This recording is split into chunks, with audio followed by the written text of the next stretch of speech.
சிலந்திகள் பற்றின இன்ட்ரெஸ்டிங்கான விஷயங்கள். வயசில் சின்னவங்களாக இருந்தாலும் சரி, பெரியவங்களாக இருந்தாலும் சரி, இந்த சிலந்தியை பார்த்து பயப்படாத ஆளே இருக்க முடியாது. ஸோ இந்தளவுக்கு அச்சுறுத்துற வகையில் இருக்க இந்த ஸ்பைடர்ஸோட சிறப்பம்சங்கள், அது கடிச்சதுன்னா நம்ம உடம்பு எப்படி ரியாக்ட் பண்ணுன்றத பார்ப்போம். இந்தியன் ஆர்னமெண்டல் டாரன்டுலான்னு சொல்லப்படுற இந்த வகை ஸ்பைடர் மோஸ்ட்டாக இந்தியாவில் இருக்க அடர்ந்த காடுகளில் காணப்படுற ஒரு வகை சிலந்தி. இதோட உருவம் 6லேருந்து 7 இன்ச் வரைக்கும் இருக்கும். தோற்றத்தில் பார்க்க பெருசாகவும் பயங்கரமாகவும் இருக்கும். கண்ணை சிமிட்டி திறக்கிறதுக்குள்ள ரூம்ல ஒரு பக்கம் இருந்து இன்னொரு பக்கம் வேகமா ஓடி போயிடும். இது மோஸ்ட்டாக நம்மளை பார்த்தா ஓடி தான் போகும். பட் தப்பிக்க வழி இல்லைன்னு தெரிஞ்சா நம்மளை தாக்க ஆரம்பிச்சிடும். இது கடிச்சதுன்னா அந்த இடத்துல ரொம்பவே பயங்கரமாக எரியும், காய்ச்சல் வரும். பட் கடிச்ச சாக மாட்டோம். ஆனால் நீங்கள் இந்த சிலந்தியை பார்த்தாலே செத்துருவோன்னு நினச்சிங்கன்னா அதை கமெண்ட்டில் சொல்லுங்கள். நார்த் அமெரிக்கா பேஸ்மெண்ட்டில் கராஜில் இருக்க இந்த படவா தான் பிளாக் விடோ ஸ்பைடர்.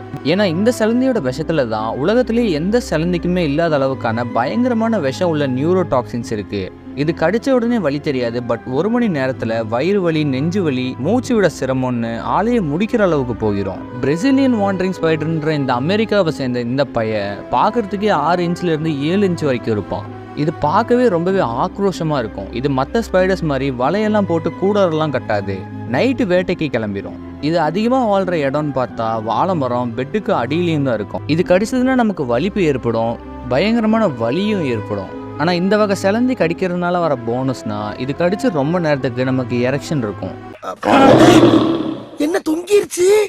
ஏய், ஏய் டாமி எந்திரி. ஏய்